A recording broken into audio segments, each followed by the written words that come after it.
Hello, everyone. I'm in the festive Christmas spirit, I guess. I got some Christmas parties later today, so I thought, why not? Let's go for the the elf look. So, welcome to our weekly coffee with Kari, where we talk about all things funeral and embalming and asking me any questions. Basically, a little more about me in each week as well. So, I've been wearing this. Does this help with the microphone? Anybody who's watched me for a few weeks, tell me if this has made a difference with quality of sound. Let me know. So we're going to dive right in because I have a lot of questions that have been sent in. First, what, if anything, does a funeral director do to coordinate with the cemetery on the day of the funeral? How do you make sure that the arrival is flawless? Do you drive by in the morning? So kind of all of the above in terms of that. The funeral director will call the cemetery to set the day and time for the service. If you're coming following a funeral at a chapel somewhere, you say an approximate arrival time. Or if it's kind of open-ended, maybe you're going to be at a service where it maybe runs super long, or you have never worked with a pastor, you may tell the cemetery, hey, if you can give me your cell phone, I'll call you when we're leaving. That way you know what time, because you may get a pastor who's 20 minutes and super short, or you may get one that runs on for 2 hours, super long. So this way you can alert the cemetery and the vault company and such that you're on your way. If it's a cemetery I've not gone to before, I will go do a dry run where I drive from the service location to the cemetery. So I make sure I know how to get there. There's no construction that day. That just to make sure that it's going to be a smooth, transition from the chapel to the cemetery. Sometimes your route is going to be actually longer than it would usually be to avoid maybe some busy intersections. But I try and overly communicate in most cases, just because then it'll be a little more lined up with all the players on that day. Good morning, guys. Happy, what day is it? Even Wednesday. All yesterday, I thought it was Wednesday. I have no idea why, but all yesterday, I kept thinking it was Wednesday. It's crazy. I think all the holiday stuff has thrown me off. Good morning, everyone. From St. Louis. Mac, St. Louis can't be that chilly. However, I'll be there in June in St. Louis. So, Mac, our moment is coming. For us to meet. It's going to happen. Have you ever run into where I was basically like someone wouldn't work with me because I was a female? I never really have, except for maybe tradition religion, where for burial of a Muslim male, female cannot be involved. And so I have kindly said, I should not be there. So there's certain situations like that where I am very respectful of other religions and other cultures. And I want to make sure what we're doing is along the lines of what is respectful for the person who has died and their religion. Whether it's, I don't know, some churches that I know the women always wear skirts, I will wear a skirt. I've not been asked to, but I just try and recognize and do things like that. Or I will ask. There's one church and they always wear a little veil on their head. Just that's what they do. I think it's an apostolic church. And I've asked the pastor if I should wear one just to be respectful. And he said, no, it wasn't necessary. But, some things like that, I just want to make sure I'm not offending anybody with what I'm doing. Because it's not about me in the moment. And I want to make sure that I'm not being a distraction for the day. But I've, if I have maybe a grumpy person I'm working with, it's a challenge to me to break through and get them to smile or warm up to me or something like that. So whether it's gender or whatever, I take it as a challenge. I kind of like it. Let's see.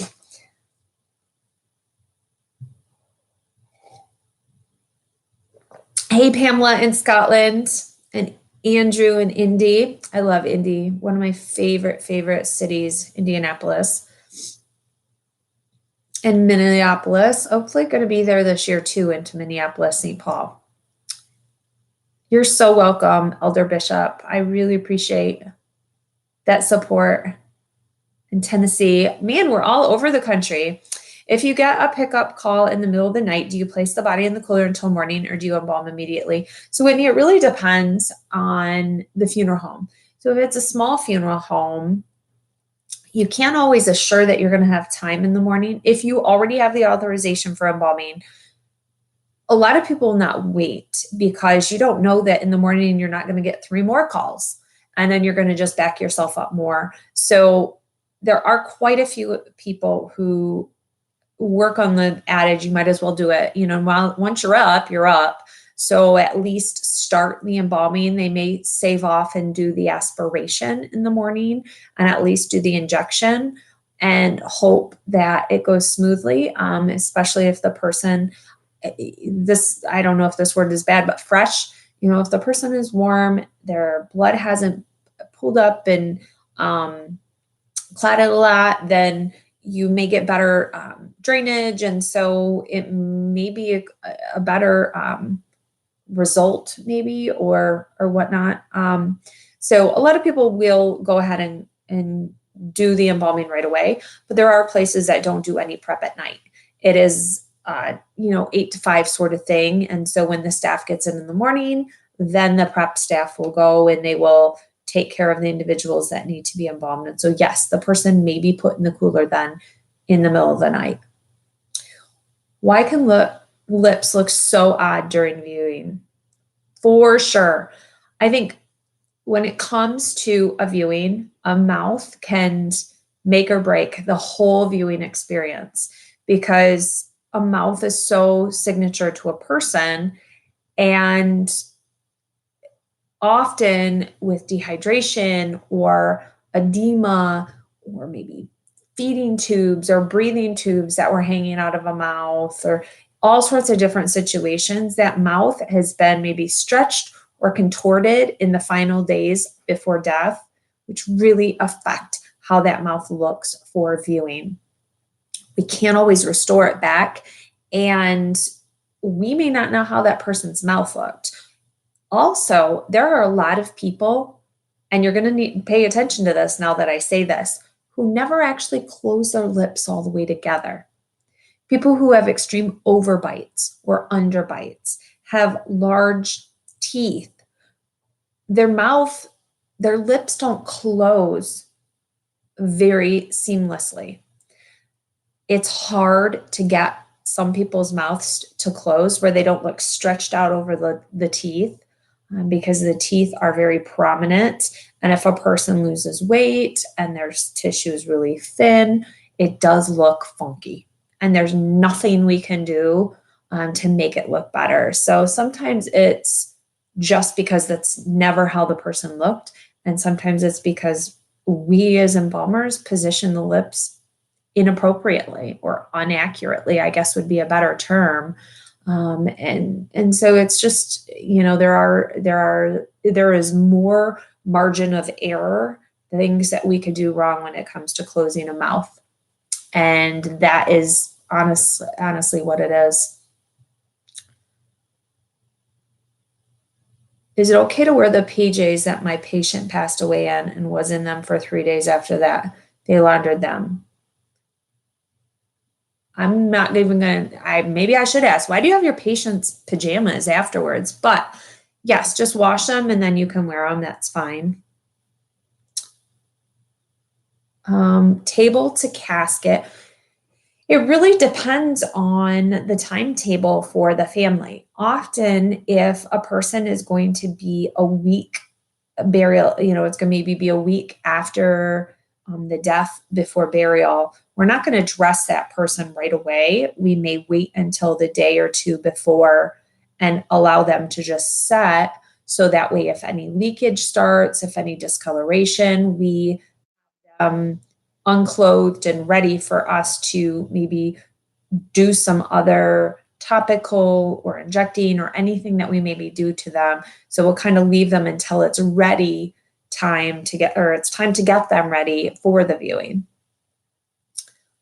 My uncle was murdered over drugs. He had a box and chest for his heart. They done autopsy. He was then brought back. He had a box. Oh, Jason, you're going to have to give me more information. He had a box in his chest for the heart.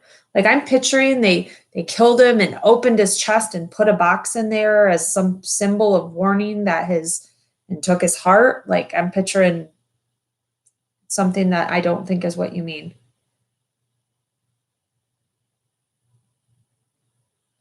Oh, okay. He had a defibrillator in his chest. I was picturing some sort of crazy mafia weirdness. They gave back, but he was in autopsy. B, can you see? Yeah, I'm sorry, I'm missing what you're asking. You speak to the environmental. So the environmental impact of those embalming chemicals. The chemicals that are within a body that's buried down in the ground are really contained. You're inside a casket, inside a vault, in the ground. So we're talking so many years before probably anything is leaching out. Obviously, things can happen, especially if a body is buried without a vault. Definitely, there could be problems.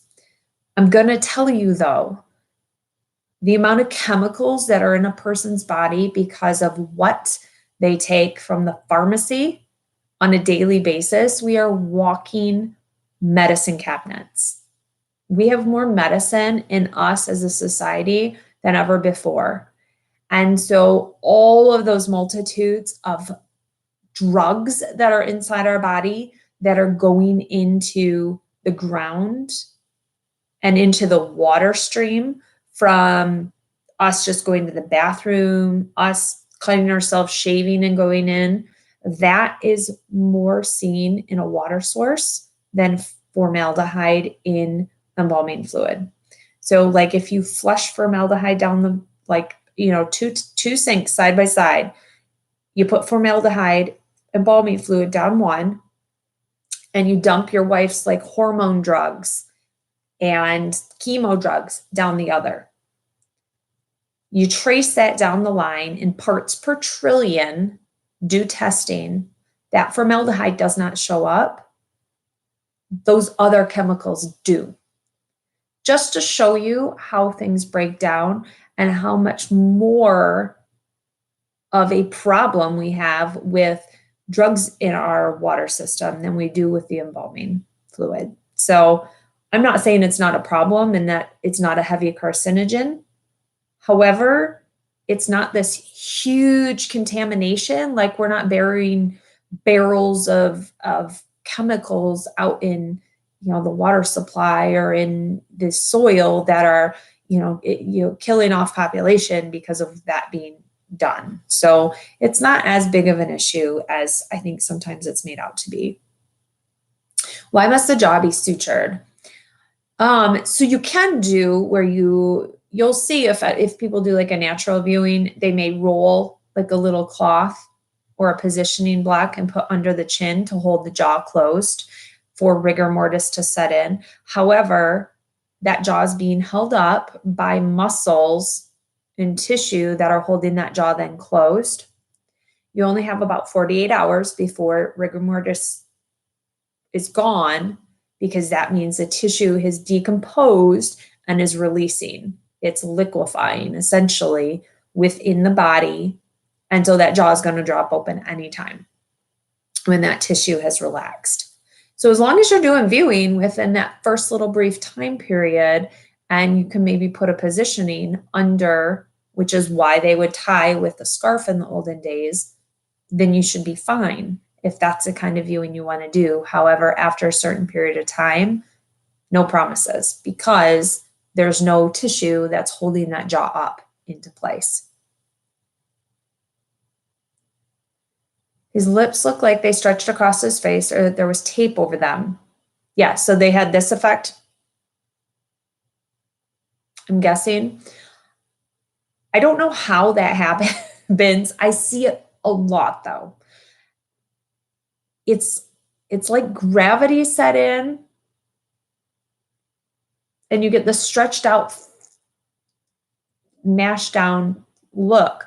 However, it's also because there's not enough buildup from the teeth side, that maybe they had dentures or they had a dental piece that was missing, and they just didn't build up underneath to give a natural look to where the dentition would have been.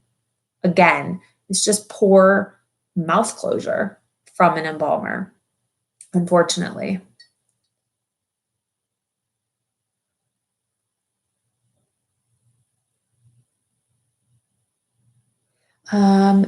If a body is not suitable for viewing, so you always have the right to view somebody. A funeral home may tell you that they will not allow it because of their rules and regulations, that it's maybe not beneficial for you or mentally okay for you because of what you could come back and sue them for, essentially. There's paperwork that a funeral home can have you sign, though, to see somebody. I would always say, what is it you're hoping to gain? You know, could we wrap their face and have you see their hand? Could I, you know, can we show you part of them, the best part, depending on the situation, so that you have something to see? You know, what are you hoping to gain and what is it you really need or feel you need to see?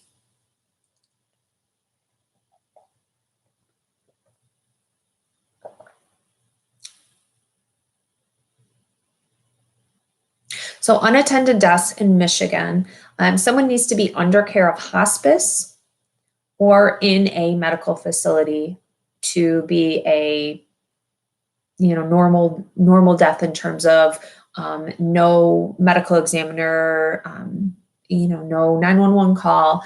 So if someone dies at home and they're not under the care of hospice at home, then the family does need to call 911 or the local sheriff or someone to alert them, because then the medical examiner has to be called. They will send in, typically they'll send in a ambulance because the person has to be pronounced. Even if they look like they've been dead a while, typically an ambulance will come in and attach all the devices and make sure there's no heartbeat in a lot of cases. And then they will, you know, call it and say, person has died, here's a time that they've been pronounced. Then the medical examiner investigator will come and do what they do. Of course, in a place where there's a coroner, that's when the coroner comes in rather than the medical investigator. And they will come in and, you know, they look into medication in the house, signs of somebody else being involved. They will look at medical history. They'll talk to the primary care physician and then decide if there needs to be an autopsy or not.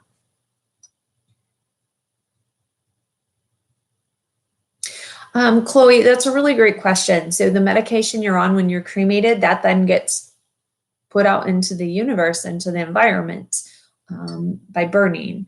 The hope is that a lot of that is going to be destroyed because of the high heat index of the cremation. However, there are some things that go out into the atmosphere then because of it being in your body when you're cremated. So that's why cremation and burial leave the same environmental footprint. One is not more eco-friendly than the other.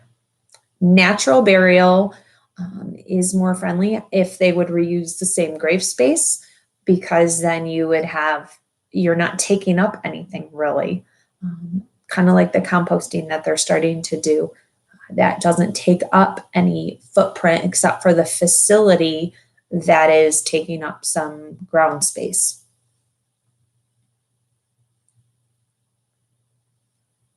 Bad smells can happen before the person dies. A body can decompose. A person can decompose before they are dead. Parts of you can die and start decomposing. So you could have smells before the person is actually dead.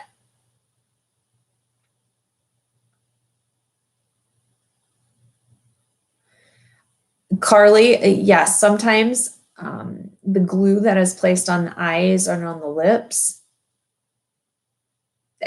there's not as much care and attention given to that, as there should be.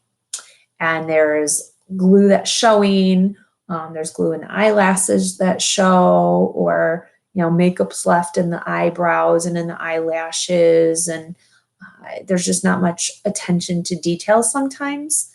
I see this in older generations that maybe, I don't know, sometimes I think you get sloppier in your work in every profession after you've done something for a period of time.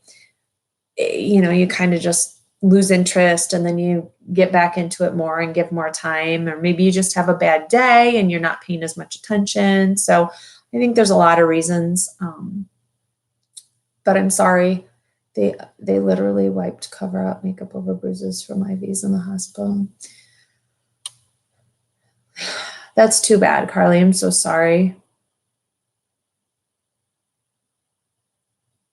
Yeah, Russell, that's I saw that one from up in Traverse City. There's a YouTube, or there's a, yeah, the funeral cribs where they check out different funeral homes. If someone commits suicide, how do they hide the bullet holes? Wax, and then you cut hair from other areas to fill in, to cover that spot. Greetings from Michigan. How much can the family do without the assistant at funeral home? So it depends on the place, but the funeral home has to acquire the death certificate. That's kind of their responsibility by law in Michigan. So the family can bring the deceased to the funeral home if they want to.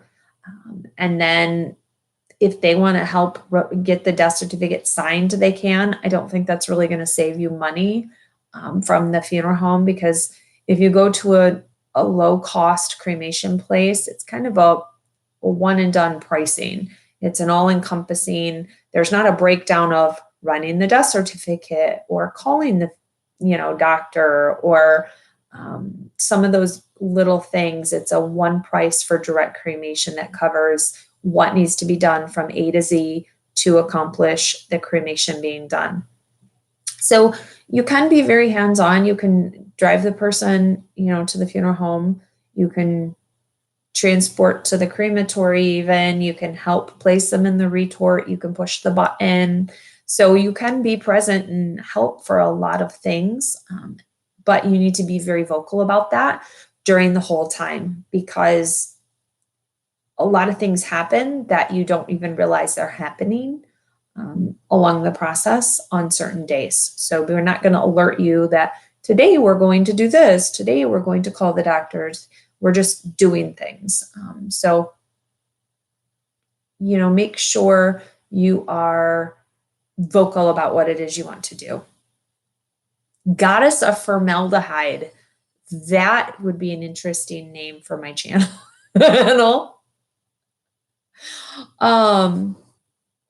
Hold on one sec, guys.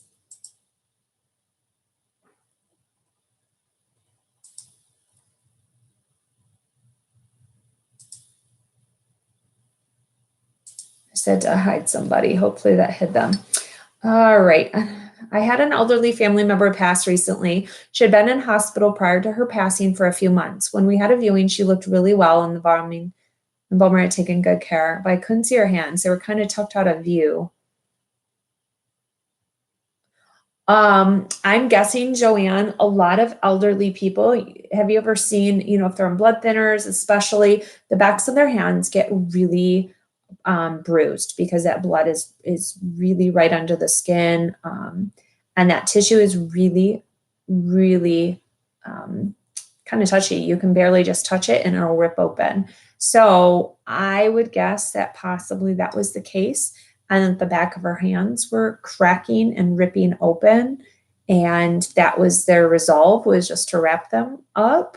But there's other ways you can do that so that the hands are still viewable, but it's one of those guessing. I have no idea since I wasn't there.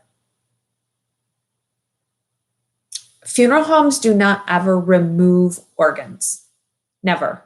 We do not remove organs. A medical examiner, pathologist, when they do an autopsy, takes out the internal organs and places them in a viscera bag. A funeral home does not remove anything.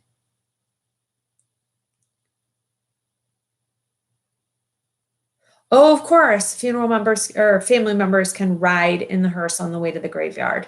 I have had that many times. Family members can drive the person in their own vehicle to the cemetery. If their vehicle can fit a casket in it. So, in a pickup truck or a minivan or an Escalade or a Yukon, or I'm trying to think of all the other vehicles that are used by funeral homes. You could definitely do and use yourself. Goddess of Ferment. I don't know if I could call myself a goddess. I have been trying to think of a new name maybe for the channel, so it's not just Kari Northey. It's a little more in your face that I'm a funeral person, but using like expert or queen or goddess, I don't know if I could do that. I feel like I would need people to fan me or something like on a pedestal. So not me, but I appreciate the thought that two of you say I'm a goddess. That's amazing. Oh, you're so welcome, Mike. Death doulas. Yes. It is becoming more and more popular to have a death doula. So it's kind of a misunderstood position because it does sound like a hospice person, but the death doula does do a few more things during the process. They're a lot more present than a hospice nurse would be. A hospice nurse comes in and checks. Death doula is there with you during more of the process. They may also help talk you through maybe making some of those decisions for burial, cremation services. There are some people who are funeral doulas that go with you to the funeral home just to help be present with you. However, people who are doing that type of thing are kind of stepping on the toes of the funeral director, almost as if saying, don't trust the funeral director. They're going to try and take advantage of you. You need me here to protect you. So there's this little gray area when it's that transition point where you do your thing, we'll do our thing. Let's get along good, but let's not overstep our boundaries. So that's where some of it is getting a little touchy within the funeral business, and then the death doulas coming in. I think it's a great role. I think it's great to have somebody walking along, explaining what is happening, but every death is so unique as well, and trying to, have families do the same thing for every death or trying to guess what the person dying might want. I think it's a great thing to generate conversation though. And so I think there's a lot of good that can come out of death doulas for sure. Do you need to be a licensed funeral director or embalmer to open your own funeral home? Depends on the state. So not necessarily. Just like, I don't even know other laws. I was going to say I could open a law practice and hire lawyers to work at it. I don't know if that's legal or not, but something like that where, I could open a hospital, but I don't need to be a doctor. Some states allow that you can own the business, run the business, and you hire the directors and the embalmers to work in it. So it depends on the state.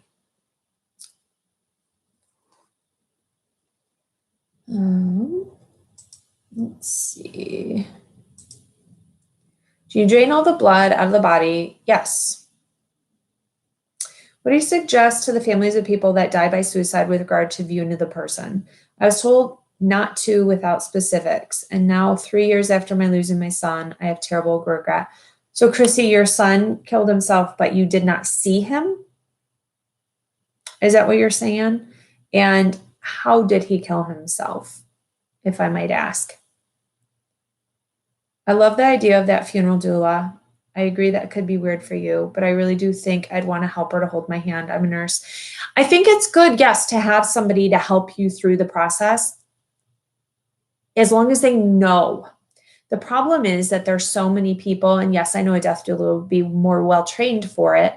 There's so many times that during arrangements, you get helpful people who have gone through funerals or something, and they give information that is incorrect. So then during the arrangement, I have to sit and say, actually, that's not true. Actually, that's wrong. Actually, and I feel really crappy for having to sit there and tell somebody that they're wrong in a nice way during the whole arrangement conference, because this helpful person will not allow me to do my job. And it gets in the way of me being able to do what I need to do for the family, because somebody else is trying to be helpful that really is not being helpful. So it can be a hindrance for sure to have players in the room that are not actual players in the funeral. So I can see both sides, but I also know that I do what I do pretty good most of the time. And the way I can care for families the best is if I can go through my process without it being circumvented by somebody else as well. So I don't know. I can see good and bad. I can see definitely that there are some funeral directors that having somebody along as a funeral doula would be super helpful, because the funeral director maybe doesn't guide as well or doesn't give the information as readily, or, you know, something like that. So it just depends. Chrissy, yes. Shotgun to the head. So in that situation, what I would have recommended, I would have talked to you about seeing him.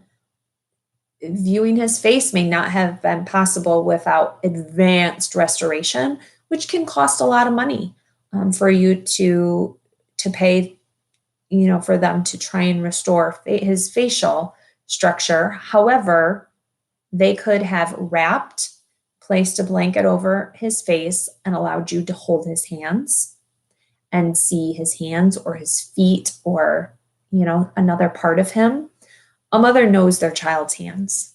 A mother knows their child's feet. A mother knows their child's hair.